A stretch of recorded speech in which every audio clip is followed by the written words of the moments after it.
Good evening everyone. Video on ആക്ക് ഇന്ന് അശ്വതി. നമ്മുടെ literal hello Ashwathi video on ആക്കിയിട്ട് വെൽക്കം ചെയ്യും. സാർ, ഞാൻ ഓഡിയോ ഓണാക്ക. Good evening everyone. ഇന്നത്തെ നമ്മുടെ ലിറ്ററൽ ലെൻസിന്റെ 28ാം എപ്പിസോഡിലേക്ക് എല്ലാവർക്കും സ്വാഗതം. ഇന്ന് നമ്മളോടൊപ്പം ബുക്ക് റിവ്യൂ പറയാനായിട്ട് ഉള്ളത് ടീച്ചറും വ്ളോഗറുമായിട്ടുള്ള സനൂപ് സാറാണ്. സാർ ഇന്ന് നമുക്ക് വേണ്ടി പ്രസന്റ് ചെയ്യാൻ പോകുന്നത് അഖിൽ പി ധർമ്മജൻ എന്ന യുവ എഴുത്തുകാരന്റെ സിനിമാറ്റിക് നോവലായിട്ടുള്ള റാം കെയർ ഓഫ് ആനന്ദിയാണ്. നമുക്ക് ഏവർക്കും സുപരിചിതമായിട്ടുള്ള നോവലാണ്. അപ്പൊ നമുക്ക് സനൂപ് സാറ് ആ നോവലിന്റെ ഒരു റിവ്യൂ നമുക്ക് പറഞ്ഞു തരുന്നതായിരിക്കും. I welcome Sanoop sir. മാഷേ, ഇപ്പൊ ഞാൻ തുടങ്ങട്ടെ. ഒരു കാര്യം കൂടെ പറയട്ടെ, സനൂപ് നമ്മളുടെ കോളേജിലെ സ്റ്റുഡന്റ് ആയിരുന്നു കേട്ടാ. അതെ അതെ അതെ. സുഹൃത്തുക്കളെ, ഏറെ സന്തോഷമുണ്ട് എന്നെ ക്ഷണിച്ചതിൽ. സാറ് കുറെ മുമ്പ് തന്നെ എന്നെ വിളിച്ചിരുന്നു. ഒരു ദിവസം പെട്ടെന്ന് എന്നോട് വരാൻ പറ്റുമോ, സംസാരിക്കാൻ പറ്റുമോ, ഏതെങ്കിലും പുസ്തകത്തെ കുറിച്ച് ചോദിച്ചിരുന്നു. അന്ന് വേറെ എന്തൊക്കെയോ തിരക്കോട് കൂടിയിട്ട് എനിക്ക് പറ്റിയില്ല. എന്തായാലും കുറച്ച് വൈകിട്ടാണെങ്കിലും 28ാമത്തെ ഒരാളായിട്ടെങ്കിലും എത്താൻ കഴിഞ്ഞ സന്തോഷമുണ്ട്. ഇതിൽ അശ്വതി പറഞ്ഞ പോലെ ഞാൻ അവിടുത്തെ സ്റ്റുഡൻ്റ് ആയിരുന്നു. ഈ പറയുന്ന ഈ ഫറൂഖ് സാർ ഉള്ളതുകൊണ്ടാണ് ഞാൻ വളരെ വൃത്തിയായിട്ട് ആ ഒരു കോഴ്സ് കംപ്ലീറ്റ് ചെയ്തത്. അപ്പോൾ അതിൻ്റെ സന്തോഷം കൂടി ഇവിടെ അറിയിക്കുന്നു. എന്തായാലും ഇന്നിവിടെ സംസാരിക്കാൻ കിട്ടിയ പുസ്തകം എനിക്ക് തോന്നുന്നത് നിങ്ങൾ എല്ലാവരും ഈ റാം കെയർ ഓഫ് ആനന്ദിയെ പറ്റിയിട്ട് കേട്ടിട്ടുണ്ടായിരിക്കും. അറ്റ്ലീസ്റ്റ് എല്ലാവരും വായിച്ചു എന്നതിനേക്കാൾ അപ്പുറത്ത് നിങ്ങൾ ഒരുപക്ഷെ ഈ ഒരു നോവലിനെ കുറിച്ച് തീർച്ചയായിട്ടും കേട്ടിരിക്കും. കാരണം ഏറെ കാലത്തിന് ശേഷം നമ്മുടെ നോവലിൻ്റെ ഒക്കെ നമ്മുടെ കേരളത്തിലെ വായന അനുഭവ രീതിയൊക്കെ നോക്കുകയാണെങ്കിൽ ഇതിനു മുമ്പ് നമ്മൾ ഏറ്റവും കൂടുതൽ ചർച്ച ചെയ്യപ്പെടുക എന്ന് പറയുന്ന ഒരു നോവൽ ഉണ്ടായിട്ടുള്ള അത് ഖസാക്കിന്റെ ഇതിഹാസം എന്ന് പറയുന്ന നോവലായിരുന്നു. എനിക്ക് തന്നെ ആ ഒരു നോവൽ ഞാൻ എൻ്റെ ഡിഗ്രി കാലത്ത് വായിച്ചു തുടങ്ങിയിട്ട് PG ആവുമ്പോഴാണ് എനിക്ക് കൃത്യമായിട്ട് ആ നോവൽ മനസ്സിലായത്. അങ്ങനത്തെ അന്ന് ആ നോവൽ ഉണ്ടായിരുന്നു. പക്ഷേ ഞാൻ ഇപ്പൊ പറയുന്ന ഈ റാം കെയർ ഓഫ് ആനന്ദി എന്ന് പറയുന്ന അഖിൽ പി ധർമ്മജന്റെ, ഇദ്ദേഹം ഒരു സിനിമയിലൊക്കെ പ്രവർത്തിക്കുന്ന മനുഷ്യനാണ്. സിനിമയ്ക്ക് തിരക്കഥ എഴുതിയിട്ടുണ്ട്. ഈ ഒരു അഖിൽ പി ധർമ്മജന്റെ ഈ റാം കെയർ ഓഫ് ആനന്ദി തന്നെ ഇനിയൊരു സിനിമയായിട്ട് വരും എന്നുള്ള ഒരു ചെറിയ അഭ്യൂഹങ്ങളൊക്കെ കിടന്ന് പാറി കളിക്കുന്നുണ്ട്. അതിനെ പറ്റിയിട്ടുള്ള ചർച്ചകളൊക്കെ സോഷ്യൽ മീഡിയ നടക്കുന്നുണ്ട്. ആരായിരിക്കണം റാമെന്നും ആരായിരിക്കണം ആനന്ദി എന്നും മോഹൻലാലിന്റെ മകൻ വേണമെന്നും അങ്ങനെയുള്ള പല ചർച്ചകളൊക്കെ ഈ ഒരു നോവലിനെ പറ്റി നടക്കുന്നുണ്ട്. നോർമലി നമുക്ക് ഇങ്ങനെയൊക്കെ ഈ ചർച്ച നടക്കാനുള്ള ഒരൊറ്റ കാരണം ഈ cinema Ram care of Anandi എന്ന് പറയുന്ന സിനിമയല്ല, ഈ നോവല് അഖിൽ പി ധർമ്മജൻ പറയുന്ന പോലെ തന്നെ ഈ നോവൽ ഒരു സിനിമാറ്റിക് നോവലാണ്. നമ്മളിത് വായിച്ചിട്ട് എൻഡ് വരെ എത്തിക്കഴിഞ്ഞാൽ നിങ്ങൾക്കൊരു സിനിമ കണ്ട ഫീലിംഗ് ഉണ്ടായിരിക്കും. അതിലത്തെ അവസാന രംഗത്തെ ഞാൻ അതിനെ സിനിമാറ്റിക്കിൽ തന്നെ പറയട്ടെ. അവസാന രംഗത്തിൽ അഖിൽ പി ധർമ്മജൻ എഴുതി വെച്ചിട്ടുള്ള ഒരു ഫൈറ്റ് ഉണ്ട്. ആ ഒരു ഫൈറ്റ് നമുക്ക് കൺമുമ്പിൽ കാണുന്നത് പോലെ നമുക്ക് ഫീൽ ചെയ്യുന്നതാണ്. ഇതാണ് ഈ ഒരു നട്ഷൽ എന്ന രീതിയിൽ ഒരു സിനിമ ആയിട്ട് മാറുകയാണെങ്കിൽ അല്ലെങ്കിൽ സിനിമാറ്റിക് എന്ന രീതിയിൽ നമുക്ക് നോവലിനെ കാണാൻ കഴിയുക. ഈ നോവലിലേക്ക് എത്തിക്കഴിഞ്ഞാൽ പ്രധാനമായിട്ട് ഞാൻ ഈ നോവലിനെ പറ്റിയിട്ട് ഇനി വായിക്കാത്ത ആൾക്കാരുണ്ടെങ്കിൽ ഞാനത് നശിപ്പിക്കുന്നില്ല. നിങ്ങൾ ഈ നോവൽ ഞാൻ പറയുന്നതിനേക്കാൾ കൂടുതൽ നിങ്ങൾ വായിച്ച് തന്നെ ഇത് അനുഭവിക്കണം എന്ന് ഞാൻ പറയുക. നിങ്ങൾ ഈ പുസ്തകം കയ്യിലെടുത്ത് 1-2 ചാപ്റ്റർ എങ്ങനെയെങ്കിലും വായിച്ചു തീർക്കാൻ നിങ്ങൾക്ക് കഴിഞ്ഞാൽ ബാക്കി നിങ്ങൾ ഈ പുസ്തകം നിങ്ങളെ കൊണ്ട് അത് വായിപ്പിക്കും എന്നതാണ്. അതങ്ങനെ ഒരു ഭയങ്കരമായിട്ടൊരു മാജിക് ഈ ഒരു പുസ്തകത്തിനുണ്ട്. ഈ നോവലിന്റെ ഒരു ചെറിയൊരു നട്ഷല് ഞാൻ ഇങ്ങനെ പറഞ്ഞു പോവാം. എന്നിട്ട് ഇതിന്റെ ചില ചർച്ചകൾ എനിക്ക് പറയാനുണ്ട്. ചിലപ്പോൾ എതിരായിട്ടുള്ള അഭിപ്രായങ്ങൾ നിങ്ങൾക്ക് ആർക്കെങ്കിലും ഉണ്ടാവാം. അവരത് തുറന്നു പറയണമെന്ന് ഞാൻ ഇപ്പോൾ തന്നെ പറഞ്ഞു കൊടുക്കുന്നു. ഈ നോവലിലേക്ക് അതിന്റെ നട്ഷൽ പറയുകയാണെങ്കിൽ ശ്രീരാം എന്ന് പറയുന്ന ഒരു പയ്യനാണ് നമുക്ക് കഥ പറഞ്ഞു തരുന്നത്. ആദ്യം മുതൽ അവസാനം വരെ നമ്മളെ സിനിമ ഇങ്ങനെ കാണിപ്പിച്ചിട്ട് ഒരു ക്യാമറാമാന്റെ പണിയെടുത്ത് അവനിങ്ങനെ നമ്മൾ കൊണ്ടുപോകുന്നുണ്ട്. ശ്രീരാമ ചെയ്യുന്നൊരു കാര്യം എന്താ വെച്ച് കഴിഞ്ഞാൽ അവൻ പഠിക്കാൻ വേണ്ടി പോവാണ്. തമിഴ്നാട്ടിലേക്കാണ് പോകുന്നത്. നിങ്ങൾ ആരെങ്കിലും ട്രെയിനിൽ തമിഴ്നാട്ടിലേക്ക് പോയിട്ടുണ്ടെങ്കിൽ തമിഴ്നാട് എത്തിക്കഴിഞ്ഞാൽ ആ സെൻട്രൽ റെയിൽവേ സ്റ്റേഷനിലേക്ക് എത്തിക്കഴിഞ്ഞാൽ നിങ്ങൾക്ക് എന്ത് തരം ഫീലിങ്സ് ആണോ ഉണ്ടാവുന്നത് അതേ ഫീലിംഗ് നമുക്ക് 1-2 ചാപ്റ്ററിൽ നമുക്ക് കിട്ടിക്കളയും. അതുകൊണ്ടാണ് നിങ്ങളിത് കയ്യിൽ നിന്ന് വെക്കാതെ നിങ്ങൾ വായിച്ച് കളയുമെന്ന് ഞാൻ പറഞ്ഞത്. അങ്ങനെ എന്തായാലും ശ്രീരാമ പഠിക്കാൻ വേണ്ടിയിട്ട് സിനിമ പഠിക്കാൻ വേണ്ടിയിട്ട് ചെന്നൈയിലെത്തുന്നു. ചെന്നൈയിൽ ഒരു കോളേജ് ജോയിൻ ചെയ്യുന്നു. അവിടെ വെച്ചിട്ട് ഒരു പെൺകുട്ടിയെ കണ്ടുമുട്ടുന്നു. ആ കോളേജിൽ ഏറ്റവും പരുഷമായിട്ട് ഇവനോട് പെരുമാറിയ പെൺകുട്ടിയാണ്. ആനന്ദി എന്നാണ് പേര്. ആനന്ദിയെ ആദ്യമൊന്നും ഇവന് ഇഷ്ടമല്ല. പിന്നീട് അവളെ പലയിടത്തായിട്ട് ഇവൻ കാണുന്നുണ്ട്. ചെന്നൈ നഗരത്തില് പലയിടത്തായിട്ട് കാണുമ്പോൾ എന്താണ് ആനന്ദി, ശരിക്കും ആനന്ദി ആരാണ് എന്ന് പറയുന്ന ഒരു വലിയ കൺഫ്യൂഷനിലേക്ക് നമ്മുടെ റാം എത്തിപ്പെടുന്നുണ്ട്. ആ ഒരു അന്വേഷണമാണ് ആരാണ് ആനന്ദി എന്ന് പറയുന്ന ആ ഒരു പെൺകുട്ടി. അവൾ എന്തിനാണ് ഇങ്ങനെയൊക്കെ ജോലി ചെയ്യുന്നത്? കാരണം അവള് കോളേജിൽ ഒരു റിസപ്ഷനിസ്റ്റ് ആയിട്ടാണ് ജോലി ചെയ്യുന്നത്. പക്ഷെ അത് മാത്രമല്ല, മറ്റു പല ജോലി സ്ഥലത്തും ഇവളെ കാണാനുണ്ട്. പലയിടത്തും ഈ കാഴ്ച ഇങ്ങനെ കണ്ടപ്പോൾ ഇവൾ ആരെന്ന് അറിയാനുള്ള ഇവന്റെ അന്വേഷണം എത്തിപ്പെടുന്നത് ഒരുപക്ഷെ നമ്മള് കുറച്ച് കാലങ്ങൾക്ക് മുമ്പ് നമ്മുടെ കേരളവും തമിഴ്നാടും ഏറെ ചർച്ച ചെയ്യപ്പെട്ട ഒരു രാഷ്ട്രീയമാണ് പിന്നീട് എൻഡിങ്ങിൽ എത്തിപ്പെടുന്നത്. ഇതൊരു ചുമ്മാ ഈ അഖിൽ പി ധർമ്മജൻ പറയുന്ന പോലെ ഒരു സാഹിത്യമൊന്നും നിങ്ങൾ പ്രതീക്ഷിക്കേണ്ട കേട്ടോ. സാഹിത്യം വായിക്കുന്ന ആൾക്കാരൊന്നും എൻ്റെ നോവൽ വായിച്ചാൽ അതൊന്നും സോറി നിങ്ങൾക്ക് കിട്ടില്ല എന്ന് പറയുന്നുണ്ട് അഖിൽ പി ധർമ്മജൻ. പക്ഷേ സാഹിത്യമൊക്കെ അവിടെയൊക്കെ പോട്ടെ, ഒരു കഥ പറച്ചില്ലെന്ന രീതിയിൽ നമ്മൾ ഈ ഒരു നോവലിലേക്ക് എത്തുന്ന സമയത്ത് എൻഡിലേക്ക് എത്തിക്കഴിയുമ്പോഴാണ് നമുക്ക് മനസ്സിലാവുക ഇത് ചുമ്മാ ഒരു നോവലല്ല. അഖിൽ പി ധർമ്മജൻ വളരെ കൃത്യമായിട്ടും നമ്മൾ അവഗണിച്ച് കളയുന്ന ചില ആൾക്കാരെ കുറിച്ചിട്ടൊക്കെ ഇതിൽ ചർച്ച ചെയ്യപ്പെടുന്നുണ്ടെന്ന് പറയുന്നുണ്ട്. എന്തായാലും എനിക്ക് ഇതിൽ ഏറ്റവും ഇഷ്ടമായ ഒരു കഥാപാത്രം ഈ ശ്രീരാമിനേക്കാൾ കൂടുതൽ, നമ്മുടെ ആനന്ദിയേക്കാൾ കൂടുതൽ എനിക്ക് വളരെ പേഴ്സണലി കണക്ട് ആയിട്ടുള്ള ഒരു കഥാപാത്രം ഇതില് മല്ലി എന്ന് പറയുന്ന ഒരു കഥാപാത്രമാണ്. നമ്മൾ അറുവാണികൾ എന്നൊക്കെ പറയും. അറുവാണികൾ എന്ന് നിങ്ങൾ കേട്ടിട്ടില്ലെങ്കിൽ നമ്മൾ ഹിജഡകൾ അല്ലെങ്കിൽ ഇപ്പോൾ ട്രാൻസ്ജെൻഡേഴ്സ് എന്നൊക്കെ പറയുന്ന നമ്മൾക്ക് LB എന്താ പറയാ ആ ഒരു ട്രാൻസ്ജെൻഡർ ഗ്രൂപ്പിൽ പെടുന്ന, അതിൽ ഏതിലാണ് ഇവർ പെടുക നമുക്ക് കൃത്യമായിട്ട് അറിയില്ല. അങ്ങനത്തെ ഒരു പ്രശ്നം നമുക്കുണ്ട്. എന്തൊക്കെയായാലും ആ ഒരു അറുവാണികൾ എന്ന് പറയുന്ന, നമ്മൾ ഉത്തരേന്ത്യയിലേക്ക് യാത്ര ചെയ്യുമ്പോൾ ട്രെയിനിലേക്ക് കയറി അവരെങ്ങനെയെങ്കിലും നമ്മളെ ഇന്ന് പൈസ വാങ്ങിച്ചു പോകുന്ന ഒരു ടീം എന്നൊക്കെ പറഞ്ഞു വെക്കുന്ന ആ ഒരു ആൾക്കൂട്ടത്തിൽ പെടുന്ന ഒരു പെൺകുട്ടിയാണ് മല്ലി എന്ന് പറയുന്ന കഥാപാത്രം. ഈ മല്ലി അപാരമായിട്ടുള്ള ഒരു ഇഫക്റ്റ് നമുക്ക് ഈ ഇത് കഴിയുമ്പോൾ ഉണ്ടാവും. കാരണം നമ്മൾ ഈ അടുത്ത കാലത്താണ് നമ്മൾ ഇത്തരം ആളുകളൊക്കെ അംഗീകരിക്കാൻ തുടങ്ങിയത്. ഏറെ കാലം മുമ്പ് നമ്മൾ ഇത്തരം ആളുകളെ പല പേരുകളിൽ, ഒരുപക്ഷെ ഇതിൽ ഇരിക്കുന്ന പല ആൾക്കാരും 9കൾ എന്നൊക്കെ പറഞ്ഞിട്ട് പല പേരുകളും, ആണും പെണ്ണുമല്ലാത്തവർ എന്ന രീതിയിലൊക്കെ പല പേരിൽ നമ്മൾ അവരെ അവഹേളിച്ചിട്ടുണ്ട്, അവരെ നമ്മൾ കരുതിയിട്ടുണ്ട്. ഈ കരുതലുകളെല്ലാം നിങ്ങൾക്ക് ഈ നോവൽ വായിച്ചു കഴിഞ്ഞാൽ ഈ അറുവാണികളെ കുറിച്ച്, ട്രാൻസ്ജെൻഡേഴ്സിനെ കുറിച്ചിട്ടുള്ള നിങ്ങളെ കൺസെപ്റ്റ് മുഴുവൻ വളരെ പെട്ടെന്ന് മാറിപ്പോകും. അവരെ നമ്മൾ പരിഗണിക്കേണ്ടവരാണെന്നും അവർ നമ്മളെ കൂടെ ചേർത്ത് നിർത്തേണ്ടവരാന്നുള്ള ഒരു തോന്നലൊക്കെ നമുക്ക് പോകും. എൻ്റെ ഒരു പേഴ്സണൽ അനുഭവത്തിൽ എൻ്റെ PG സമയത്താണ് ഞാൻ ആദ്യമായിട്ട് ഇത്തരം ആളുകളെ പരിചയപ്പെടുന്നത്. അതെൻ്റെ സുഹൃത്തായിട്ടുള്ള മുഹസിൻ എന്ന് പറയും. അവനിപ്പോൾ ഒരു മുഹസിൻ ബുക്ക് കഫേ എന്ന് പറഞ്ഞിട്ട് ഒരു പുസ്തകശാല നടത്തുന്നുണ്ട്. അവനുമായിട്ടാണ്, എൻ്റെ ജൂനിയർ ആയിട്ടുള്ള അവനുമായിട്ടാണ് ഞാൻ കോഴിക്കോട് പുലരാങ്കാലത്ത് ആദ്യമായിട്ട് ഈ ട്രാൻസ്ജെൻഡേഴ്സിനെ പരിചയപ്പെടുന്നത്. അത് പരിചയപ്പെട്ടതും വളരെയധികം ഒരു എന്താ പറയുക വ്യത്യസ്തമായ രീതിയിലാണ്. ഇവൻ എന്നെ കൂട്ടിക്കൊണ്ടുപോയി വഴിയരികില് ഒരു മരത്തിന് ചുവട്ടില് തലയിലെ മുല്ലപ്പൂവെല്ലാം എടുത്തു മാറ്റുന്ന ഒരു സ്ത്രീയെ കണ്ടപ്പോൾ ഇവൻ നേരെ പോയി ചോദിച്ചത്, ആ ചേച്ചി ജോലി ഉണ്ടായിരുന്നു എന്നാണ്. അപ്പൊ ചേച്ചി പറഞ്ഞ ഒരു ഉത്തരം, ഉണ്ടായിരുന്നു മോനെ, വെയ്യാണ്ടായി എന്നാണ്. അപ്പൊ എനിക്ക് ഭയങ്കര അത്ഭുതമായിരുന്നു. ഇവൻ എന്താ ചോദിച്ചേ, അറിയാത്ത ഒരാളോട് ഇവൻ എന്താ ചോദിച്ചേ, അവരെന്താ ഉത്തരം പറഞ്ഞേ എന്ന് പറയുന്ന ഭയങ്കര കൺഫ്യൂഷൻ. പെട്ടെന്ന് ഇവൻ ചോദിച്ചത് ചായ കുടിച്ചോന്നാ. അപ്പൊ ഇല്ല മോനെ, വാങ്ങിക്കൂ എന്ന് പറഞ്ഞു. അവനോട് ഒത്തു പോയിട്ട് ഞങ്ങൾ 3 ചായ വാങ്ങിക്കുന്നു. കട്ടൻ ചായ വാങ്ങിച്ച് ഞങ്ങൾ 3 പേരും കട്ടൻ ചായ കുടിക്കുന്നു, സംസാരിക്കുന്നു. എത്രയോ കാലം പരിചയമുള്ള പോലെ ആ സ്ത്രീ ഞങ്ങളോട് സംസാരിക്കുന്നു. അവർ പോയി കഴിഞ്ഞ സമയത്ത് ഞാൻ മുഹസിനോട് ചോദിച്ചേ, മുഹസിനെ നിനക്ക് അവരെ അറിയോ ചോദിച്ചു. അവൻ പറഞ്ഞു എനിക്കറിയില്ല. പിന്നെ എന്താ നീ ചോദിച്ചേ, എന്തേ എന്ന് ചോദിച്ചു. അപ്പൊ ആ ഒരു ജോലി ചെയ്യുന്ന ആളല്ല അവര്. അപ്പൊ പറഞ്ഞത് അതവരുടെ ജോലിയാണ്, ഞാൻ ആ ജോലിയെ ഞാൻ അംഗീകരിക്കുന്നു, അവരെ ഞാൻ ബഹുമാനിക്കുന്നു, അതിനപ്പുറത്തേക്ക് ഒരു പെരുമാറ്റം എൻ്റെ കയ്യിൽ നിന്ന് ഉണ്ടായില്ലല്ലോ.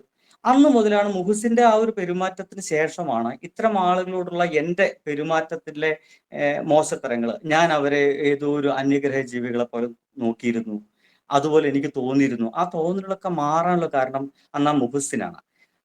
എന്ന് എനിക്ക് ഈ നോവൽ വായിക്കുമ്പോൾ, മല്ലിയെ വായിക്കുന്ന സമയത്ത്, മല്ലിയുടെ അനുഭവങ്ങൾ കേൾക്കുന്ന സമയത്ത് എനിക്ക് പെട്ടെന്ന് ആ ഒരു സ്ത്രീയാണ് ഓർമ്മ വന്നത്. ഇതില് ട്രെയിൻ യാത്രയിൽ ഇവൻ പഠിക്കാൻ വേണ്ടി പോകുന്നത് ഇവന്റെ റൂമിൽ നിന്ന് ട്രെയിനിലാണ്. ആ ട്രെയിൻ യാത്രയിൽ മുഴുവൻ കണ്ടുമുട്ടുന്ന ഒരു പെൺകുട്ടിയാണ് ഈ പറയുന്ന ഈ മല്ലിയുമായിട്ട് ഇവന് അപാരമായിട്ടുള്ള പ്രണയം ഇതിനിടയിൽ നടക്കുന്നുണ്ടോ എന്ന് നമുക്ക് ഭയങ്കര സംശയം തോന്നും. അപാരമായിട്ട് സംശയം തോന്നും. ആ പ്രണയം നടക്കണേ എന്നും മല്ലി റാമിനെ വിവാഹം കഴിക്കണേ എന്നും നോവലിന്റെ ഒരു ഭാഗത്ത് നമ്മൾ ആഗ്രഹിച്ചു പോകും എന്നുള്ളതാണ്. പിന്നീട് അത് നടക്കില്ല എന്ന് മല്ലിക്ക് തന്നെ അറിയാം. ഈ നോവലിന്റെ ഒരിടത്ത് നിങ്ങൾക്ക് കാണാൻ കഴിയുന്ന ഒരു ദൃശ്യം, മല്ലി അവസാനം എന്ന രീതിയിൽ റാമിനെ വിട്ടു പിരിയും എന്ന് തോന്നുന്ന ഒരു നിമിഷത്തില് മല്ലി ചെയ്യുന്ന ഒരു പരിപാടി, കുറെ നേരം റെയിൽവേ സ്റ്റേഷനിൽ നിന്ന് സംസാരിച്ച് റെയിൽവേ സ്റ്റേഷനിൽ ഇരിക്കുന്ന ഇരിപ്പിടത്തിൽ തന്നെയാണെന്ന് എന്റെ തോന്നല്. ഇനി ചുമരാണെന്ന് ഓർമ്മയില്ല. ഇത് വായിച്ചിട്ട് കുറച്ച് എന്താ പറയാ 1-2 മാസമായി. എന്തായാലും ഇരിപ്പിടത്തിലാണെന്ന് തോന്നുന്നു. ആ മരത്തിന്റെ മേലെ ഇരിക്കുന്ന ആ ഒരു കസേരയില് റാമിന്റെയും ഒപ്പം തന്നെ മല്ലിയുടെയും പേര് എഴുതിരുന്നുണ്ട്. എന്നിട്ട് അതിന് മറുപടി എന്നോണം, അല്ലെങ്കിൽ അതിന്റെ തുടർച്ച എന്നോണം മല്ലി പറയുന്നത്, ഇവിടെയെങ്കിലും എന്റെയും നിന്റെയും പേര് ഒരുമിച്ചിരുന്നോട്ടെ എന്നാണ്. എന്തായാലും നമ്മൾ ഒരുമിക്കില്ല എന്ന് എനിക്ക് നല്ല ഉറപ്പുണ്ട്. നമ്മൾ ഒരുമിച്ച് വിവാഹം കഴിച്ച് ജീവിക്കില്ല എന്ന് എനിക്ക് നല്ല ഉറപ്പുണ്ട്. പക്ഷെ ഈ ഒരു മരത്തിന്റെ ബെഞ്ചിലെങ്കിലും നമ്മുടെ പേര് ഒരുമിച്ചിരുന്നോട്ടെ. അവൾ പറയുന്നത്, എന്റെ പേര് ഒരാണിന്റെ ഒപ്പം ഒരിക്കലും ഒരു പത്രത്തിലോ ഒരു കല്യാണ കത്തിലോ അച്ചടിച്ച് വരിക എന്ന് പറയുന്ന സംഭവം എന്റെ ജീവിതത്തിൽ ഉണ്ടാവില്ല. അപ്പോ നീ എന്ന് പറയുന്ന, റാം എന്ന് പറയുന്ന ആണിനൊപ്പം മല്ലി എന്ന് പറയുന്ന ഈ ഒരു അറുവാണി പെണ്ണിന്റെ പേര് എവിടെയെങ്കിലും പതിഞ്ഞോട്ടെ എന്ന് പറയുന്ന ഒരു അപാരമായിട്ടുള്ള ഒരു പ്രണയത്തിന്റെ ഒരു എഴുത്ത് അവിടെയുണ്ട്. ഒരു തരത്തിൽ പറഞ്ഞു കഴിഞ്ഞാൽ നമ്മളൊക്കെ മനുഷ്യരെന്ന് പറയുന്ന ആ രീതിയിൽ തന്നെ പറയുകയാണ്. ഒരുപക്ഷെ നോവൽ അങ്ങനെ കണ്ടിന്യൂസ് ആയിട്ട് വായിച്ചു പോണ സമയത്ത് നമ്മുടെ കണ്ണില് ഒരല്പം ഒരു തുള്ളി കണ്ണുനീര് വരാൻ മാത്രം പാകത്തില് ആ ഒരു എഴുത്ത് അവിടെ അഖിൽ പി ധർമ്മജൻ എഴുതി വെച്ചിട്ടുണ്ട് എന്നുള്ളതാണ്. അത്രയ്ക്ക് എനിക്ക് ഇഷ്ടപ്പെട്ട ഒരു രംഗമായിട്ട് ഞാൻ അതിനെ കാണുന്നുണ്ട്. ഇനി ഭാവിയിൽ സിനിമയായിട്ട് വരികയാണെങ്കിൽ ആരായിരിക്കാം ഈ ഒരു വേഷം ചെയ്യുക എന്നും എന്നുള്ള ഭയങ്കര ക്യൂരിയോസിറ്റി ഒക്കെ ഇപ്പോഴും. ഞാൻ ഒരു സിനിമയെ ഭയങ്കരമായിട്ട് ഇഷ്ടപ്പെടുന്ന ഒരാളാണ്. അതുകൊണ്ട് തന്നെ ഞാൻ അതിങ്ങനെ മനസ്സ് സൂക്ഷിക്കുന്നുണ്ട്. എന്റെ മനസ്സിൽ സങ്കല്പമുള്ള ആ സ്ത്രീ ആയിരിക്കില്ല എന്നൊക്കെ നമുക്ക് പിന്നെ ചർച്ച ചെയ്യാം. എന്തായാലും ഇതെല്ലാം കഴിഞ്ഞിട്ട് നമ്മുടെ റാമിന്റെ പിന്നീട് ഒപ്പമുള്ള ഒരു 2-3 സുഹൃത്തുക്കളുണ്ട്. വെട്രി, രേഷ്മ എന്ന് പറയുന്ന 1-2 പേരുണ്ട്. ഇവര് താമസിക്കുന്ന, ഈ പെൺകുട്ടി താമസിക്കുന്ന പാട്ടി എന്ന് പറയുന്ന ഒരു വയസ്സായ ഒരു തമിഴ് സ്ത്രീ ഉണ്ട്. അവരുടെ ഭക്ഷണം പാകം ചെയ്യുന്ന കഴിവുകളെ കുറിച്ച് പറയുന്നുണ്ട്.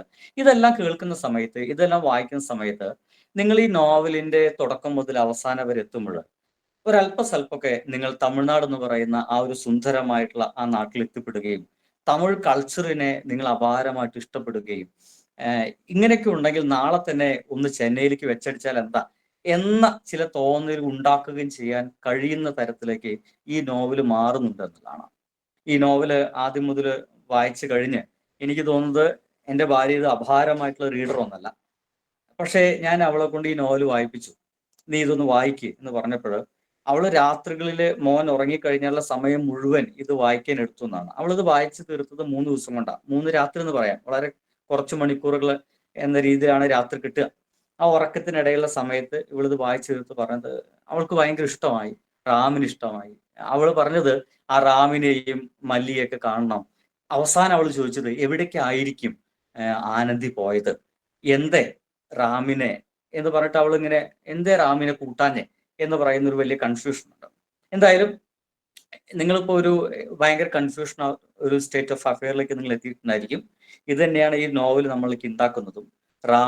റാമിന്റെ ഒരു ഉള്ളിൽ അങ്ങനെ പ്രണയം കൊണ്ട് നടക്കുന്ന ആനന്ദി എന്ന് പറയുന്ന ഒരു കഥാപാത്രം, അവൾ ആരാണെന്ന് പറയുന്ന ഒരു നമ്മുടെ ഉള്ളിൽ ഉണ്ടാക്കുന്ന ഒരുപാട് സംശയങ്ങൾ, അവൾ ആരാണെന്ന് അറിയുമ്പോൾ നമുക്കുണ്ടാവുന്ന അത്ഭുതങ്ങൾ, ആ അത്ഭുതം എന്തായിരിക്കാം അവളും അവളുടെ ടീമും ശ്രീലങ്ക എന്ന് പറയുന്ന ആ ഒരു നാട്ടിൽ അനുഭവിച്ച പ്രശ്നങ്ങൾ എന്തൊക്കെയായിരിക്കും നമ്മൾ അറിയാതെ ചിന്തിച്ചു പോകുന്നത് ഒക്കെ നമ്മളെ ഒരുപാട് ചിന്തിപ്പിക്കുകയും ഒരുപാട് സ്നേഹം ആ കഥാപാത്രങ്ങൾ ഉണ്ടാക്കുകയും ചെയ്യുന്ന രീതിയിലേക്ക് ഈ നോവൽ എഴുതി വെച്ചിട്ടുണ്ട്. ഞാൻ ഒന്നുകൂടി പറയട്ടെ, അഖിൽ പി ധർമ്മജൻ ഈ ഒരു നോവൽ മാത്രമല്ല കേട്ടോ, ഇദ്ദേഹത്തിന് വേറെ നോവൽ കൂടിയുണ്ട്, മെർക്കുറി ഐലൻഡ് എന്നുള്ളതാണ്. എന്റെ തോന്നൽ ആദ്യം അദ്ദേഹം എഴുതിയത് മെർക്കുറി ഐലൻഡ് ആണെന്ന് സംശയമുണ്ട്.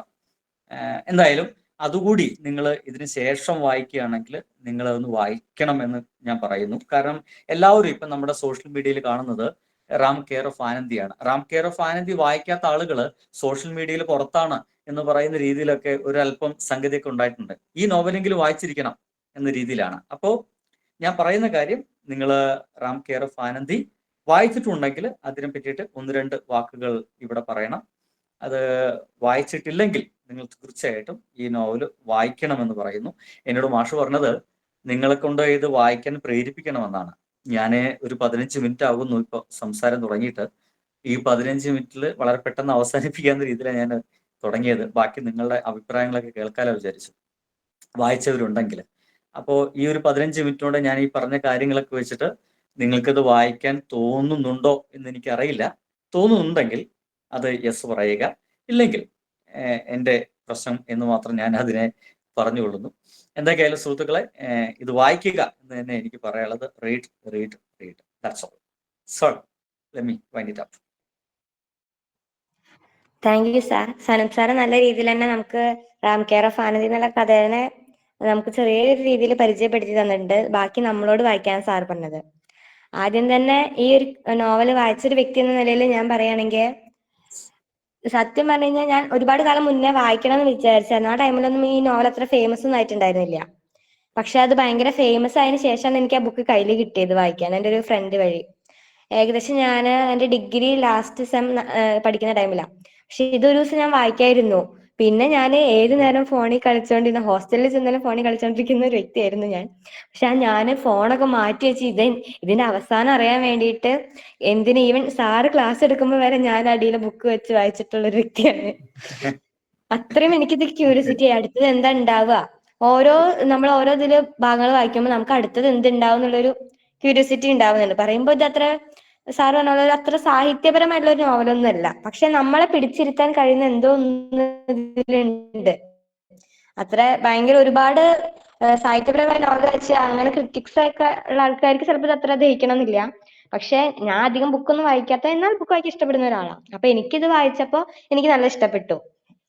നമുക്ക് അതിന് പിടിച്ചിരുത്തുന്ന എന്തോ ഒരു എലമെന്റ് ഉള്ള പോലെ നമുക്കൊരു സിനിമ കാണുന്ന ഒരു രീതിയിൽ നമുക്ക് ഇതിൽ ഓരോ ക്യാരക്ടേഴ്സിനെ ഒക്കെ നമുക്ക് മനസ്സിൽ തന്നെ ഇമാജിൻ ചെയ്യാനും, അവര് കടന്നു പോകുന്ന സാറ് പറഞ്ഞ പോലെ ആനന്ദിന്റെ പാസ്റ്റും നോക്കുമ്പോ ഞാൻ കരഞ്ഞു പോയിട്ടുണ്ട് ചില ഭാഗങ്ങളൊക്കെ എത്തുമ്പോ. അത്രയും ഒരു സാധാരണക്കാരി ഒരു ഇൻഫ്ലുവൻസ് ചെയ്യാൻ കഴിയുന്ന ഒരു എന്തോ ഇതിലുണ്ട്. അതുകൊണ്ടാണ് അത് ഇത്രയും ഫേമസ് ആയത്. അല്ലാണ്ട് അതിലെ മറ്റേ ഫാക്ടേഴ്സ്, ഇപ്പൊ സാഹിത്യപരമായ ഫാക്ടേഴ്സ് വെച്ച് നോക്കുകയാണെങ്കിൽ ഇത് അത്ര വലിയൊരു ഇതൊന്നുമല്ല. പക്ഷെ നോർമലി ഒരു സാധാരണക്കാരനെ വായിച്ചാൽ ഒരു സിനിമ കാണുന്ന അനുഭൂതി ഉണ്ടാവുന്ന, ക്യൂരിയോസിറ്റി ഒക്കെ ഉണ്ടാക്കുന്ന തരത്തിലൊരു നോവലാണിത്. അപ്പൊ എനിക്ക് നല്ല ഇഷ്ടപ്പെട്ട ഒരു നോവലായിരുന്നു. അതുകൊണ്ട് തന്നെ സാറ് പറഞ്ഞപ്പോ റാം കെയർ ഓഫ് ആനന്ദി ആണോ എന്നുള്ളപ്പോ എനിക്കൊരു ഒരു സന്തോഷം ഉണ്ടായിരുന്നു. അപ്പോ അത് വായിച്ചൊരു വ്യക്തി എന്ന രീതിയിൽ എനിക്ക് ഇതാണ് പറയാനുള്ളത്. ഇനി വേറെ ആർക്കൊക്കെയാണ് റിവ്യൂ പറയാനുള്ളത് എന്ന് വെച്ചാൽ ഫീഡ്ബാക്ക് തരാൻ ആഗ്രഹമുള്ളത്?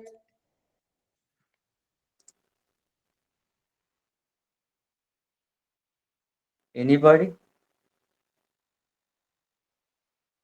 സുഹൃത്തുക്കളെ, ഞാൻ അവിടെ BEd കോളേജിൽ പഠിച്ചിരുന്ന ഒരു ആളെന്ന നിലയ്ക്ക് ഞങ്ങൾ അനുഭവിക്കുന്നതിനേക്കാൾ കൂടുതൽ അപാരമായിട്ടുള്ള സ്വാതന്ത്ര്യവും ഇങ്ങനത്തെ ഒരു സംഭവമൊന്നും ഞങ്ങൾ ആലോചിച്ചിട്ടേ ഇല്ല. ഒരു BEd കോളേജിൽ പഠിക്കുമ്പോൾ ഇങ്ങനെ വൈകുന്നേരങ്ങളിൽ കൂടിയിരിക്കുക എന്ന് പറയുന്ന സംഭവം ഞങ്ങൾ അനുഭവിച്ചിട്ടില്ല. ഞങ്ങൾ അവിടെ ചില പ്രോഗ്രാമിന്റെ ഭാഗമായിട്ട് ഞാനും മാഷ്മാരൊക്കെ ഇങ്ങനെ കൂടിയിരുന്ന് സംസാരിച്ചിട്ടുണ്ടല്ലാതെ ഇങ്ങനെ സാഹിത്യം സംസാരിക്കുക, ഇതൊക്കെ ഒരു ഭയങ്കര അത്ഭുതമായിട്ടാണ് തോന്നണേ. അപാരമായിട്ടുള്ള മാറ്റം അവിടെ സംഭവിക്കുന്നില്ലെന്ന് തോന്നിപ്പോകുന്നു. അപ്പൊ എനിക്ക് ഇവിടെ ഇപ്പോൾ ഉള്ള ആളുകളോട് പറയാനുള്ളത് സംസാരിക്കണം എന്നുള്ളതാണ്. നിങ്ങൾ ഈ മിണ്ടാതിരിക്കുന്നത് അത്ര നന്നല്ല എന്ന് ഞാൻ പറയുക. നമ്മുടെ അഭിപ്രായങ്ങൾ ഒരുപക്ഷെ അത് ഭയങ്കര ബോഷ്കായിരിക്കാം, നമ്മൾ പറയുന്ന മഹാവിഡിത്തായിരിക്കാം, പക്ഷെ നിങ്ങൾ പറയുന്നേ. അതാണ് ഞാൻ പലപ്പോഴും പറയാറുള്ളത്. ഞാൻ അങ്ങനെ പല വിഡിത്തങ്ങളൊക്കെ പറഞ്ഞുള്ള ഒരാളാണ്. നമ്മൾ കോളേജിൽ പഠിക്കുന്ന സമയത്ത് മാഷൊക്കെ അറിയുണ്ടായിരിക്കാം എന്തൊക്കെയാണ് ചില സമയത്തൊക്കെ വിളിച്ചു പറയാൻ ഒരു പിടുത്തുണ്ടാവില്ല. അപാരമായിട്ടുള്ള തർക്കങ്ങളൊക്കെ ഞാനും സാറൊക്കെ തമ്മിൽ ഉണ്ടായിട്ടുണ്ട് ക്ലാസ് മുറിയിലോട്ടോ. അതൊരിക്കലും പേഴ്സണലി ബാധിക്കുന്ന കാര്യങ്ങളല്ല, ആശയങ്ങളാണ്. അതങ്ങനെ അതിന്റെ ഭാഗമായിട്ട് ഇങ്ങനെ കടന്നു പോകുന്നുള്ളതാണ്. അപ്പൊ അതുകൊണ്ട് പറയാനുള്ളത്, ആരെങ്കിലും ആ നോവൽ വായിച്ചിട്ടുണ്ടെങ്കിൽ നിങ്ങളുടെ അഭിപ്രായങ്ങളൊക്കെ ഒന്ന് തുറന്നു പറയാൻ ഒന്നുകൂടി പറയുന്നു. തുറന്ന് പറയുക. സനൂപേ, Yes. ഷഹീന ടീച്ചറാണ്. മാഷേ പറയൂ. ടീച്ചറെ പറയൂ. I'm sorry. ഞാൻ നോവലിനെ പറ്റി പറയാനൊന്നല്ല, നിന്നെ ഇവിടെ കണ്ടപ്പോ വലിയ സന്തോഷായി. എന്തായാലും നമ്മുടെ ഒരു കുട്ടി ഇങ്ങനെ പ്രസന്റ് ചെയ്യാൻ വന്നല്ലോ, വലിയ സന്തോഷം. നീയാ പ്രസന്റ് ചെയ്യണമെന്ന് എനിക്കറിയില്ലായിരുന്നു. ഞാൻ ഇപ്പൊ ഒന്ന് ഗ്രൂപ്പ് നോക്കിയപ്പോഴാണ് നിന്റെ ഫോട്ടോ കണ്ടത്, നിന്റെ സുന്ദരമായ മുഖം കണ്ടത്. മാഷേ, അല്ലെ അമീൻ സാറേ, വലിയൊരു സംഭവമായിരുന്നില്ലേ ഇവൻ? ശരിയാണ്. ഇവൻ കോളേജിൽ വലിയ സംഭവമായിരുന്നു. എന്തായാലും സന്തോഷം. ഞാൻ ഫുള്ള് കേട്ടു. ഒന്നും മനസ്സിലായിട്ടൊന്നുമില്ല വലിയ കാര്യമായിട്ട്, എന്നാലും എന്തായാലും നിന്റെ ഞാൻ പ്രസന്റേഷൻ മനസ്സിലാക്കാൻ നന്നായിട്ടുണ്ടായിരുന്നു. പ്രസന്റേഷൻ നന്നായി ഉണ്ടായിരുന്നു കേട്ടോ. എന്തായാലും ഇനി അവസരങ്ങൾ ഉണ്ടാവട്ടെ എന്ന് പ്രാർത്ഥിക്കുന്നു. എന്തായാലും ഇടയ്ക്ക് വരൂ കോളേജിലേക്ക് കേട്ടോ. ഞാൻ എത്തും, ഒരു ദിവസം എന്തായാലും എത്തും. ഓക്കെ ഹലോ ഓക്കെ സനൂപ്, എന്നെ ശരി. ഓർമ്മയുണ്ടോ? ഞാൻ നിങ്ങൾക്ക് 1 മാസം കൊണ്ട് സൈക്കോളജി പഠിപ്പിച്ചിട്ടുണ്ടായിരുന്നു. ഓ ഉവ്വ് ഉവ്വ്, നല്ലോണം ഓർമ്മയുണ്ട്. ഓക്കെ ഓക്കെ, മോൾ കണ്ടപ്പോഴാണ്. ഓക്കെ ഉവ്വ്. ഞാന് അമീൻ സാറ് പറഞ്ഞു നീയാണ് പ്രസന്റ് ചെയ്യണെന്ന് പറഞ്ഞു. ആ എന്തായാലും ആ വീണ്ടും കണ്ടതിൽ ഒരുപാട് സന്തോഷം. ഒരുപാട് ഞാൻ ഈ സന്തോഷം. ബുക്ക് ഒരു 2-3 മാസം നമ്മളെ കോളേജിൽ ഒരു കുട്ടി എനിക്ക് വായിക്കാൻ തന്നിട്ടുണ്ടായിരുന്നു. 2-3 മാസം ഞാൻ കയ്യിൽ വെച്ച് നടന്ന് എനിക്ക് വായിക്കാൻ പറ്റിയിട്ടില്ല. ഓ എന്നിട്ട് ഞാനത് വേറെ കുട്ടിക്ക് കൊടുത്തിട്ടുണ്ട് വായിക്കാനായിട്ട്. അതെ, അതപ്പോ ഉണ്ടായത്. എനിക്ക് ടീച്ചറെ അത് സമയം 2 തിരക്കുണ്ട്. എന്തായാലും ആ പേര് അതെ കേട്ടപ്പോ തന്നെ എനിക്കിങ്ങനെ വായിക്കണം, എല്ലാരും ഇങ്ങനെ അത് വെച്ച് സ്റ്റാറ്റസ് ഇടുന്നു ഇതാക്കുന്നു. അപ്പൊ തൊട്ടേ ഞാൻ വായിക്കണം വായിക്കണം എന്ന് ആഗ്രഹിക്കുമ്പോഴാണ് നമ്മുടെ കോളേജിൽ ഇപ്പൊ സെക്കൻഡ് ഇയറിൽ പഠിക്കുന്ന നാജിയുടെ കയ്യിൽ ആ ബുക്ക് കണ്ടത്. അപ്പൊ ഞാനത് വാങ്ങിച്ച് ഒരു 2-3 മാസം എന്റെ കയ്യിൽ ആ ബുക്ക് ഉണ്ടായിരുന്നു. പക്ഷെ എനിക്കത് വായിക്കാൻ പറ്റിയില്ല. എന്തായാലും ഇനി കുഴപ്പമില്ല, അത് ഇനി എന്തായാലും ടീച്ചറെ വായിക്കണം. കയ്യിലേക്ക് എത്തും. എന്തായാലും വായിക്കണം എന്തായാലും. നമ്മുടെ സോഷ്യൽ മീഡിയയിലെ ഈ പുതിയ പയ്യന്മാരെയും പയ്യത്തികളെയും കൊണ്ട് ഒരല്പസമയമെങ്കിലും ഒരല്പസമയം ഈ മൊബൈൽ മാറ്റി വെപ്പിക്കാൻ കാരണമായിട്ടുള്ള ഒരു നോവലാണ് അതെ അതെ ഏറെ കാലത്തിന് ശേഷം. അതുകൊണ്ട് തന്നെ ഈ നോവലിൽ അങ്ങനെ ഒരു ചരിത്ര പ്രാധാന്യം നമ്മുടെ സമൂഹത്തിൽ ഉണ്ടെന്ന് പറയാം. ഏ, അതാണ്. വേറെ നോവലുകളൊക്കെ ഉണ്ട് കേട്ടോ, ഈ സമയത്ത് ഇറങ്ങിയ കുറെ. എത്രയും പ്രിയപ്പെട്ട എന്നോട് എന്ന് പറയുന്ന ഒരു നോവൽ. ഫേസ്ബുക്കിലൊക്കെ ഓൺലൈനിലായിട്ടൊക്കെ ആള് കുറെ എഴുതിയിട്ടുണ്ട് തോന്നുന്നു. അങ്ങനെ ഞാൻ ഈ ആളുടെ പേര് ഫേമസ് ആയിട്ടുണ്ട്. അപ്പോഴേ ആ ഈ ബുക്ക് ഇദ്ദേഹം നമ്മുടെ ഒരു വെള്ളപ്പൊക്കത്തിന്റെ സിനിമയില്ലേ, നമ്മുടെ കേരളത്തിൽ നടന്ന, പേര് മറന്നുപോയി. 2018. ഏതാ? 2018. നമ്മുടെ കേരളത്തിലെ അതിന്റെ തിരക്കഥ. 2018 പടത്തിന്റെ പേര് നമ്മുടെ ടോവിൻ തോമസ് അല്ലേ, ടോവിനോ തോമസ് മരിക്കുന്ന പടല്ലേ? ഉവ്വ് ഉവ്വ് ഉവ്വ്, അതന്നെ അതന്നെ. ആ പടത്തിന് ആ വർഷത്തിന്റെ പേരാ കൊടുത്തില്ല, 2018. യെസ് യെസ്, ഇദ്ദേഹമാണ് അതിന്റെ തിരക്കഥാകൃത്ത്. അങ്ങനെയൊക്കെ ഉണ്ട്. വേറെ പിന്നെ വേറെ സനൂപ്. പറയും മാഷെ. ശരിക്കും സനൂപ് എന്റെ വിദ്യാർത്ഥി സുഹൃത്ത് എന്ന് പറയാൻ പറ്റുന്ന ഒരാളാണ്.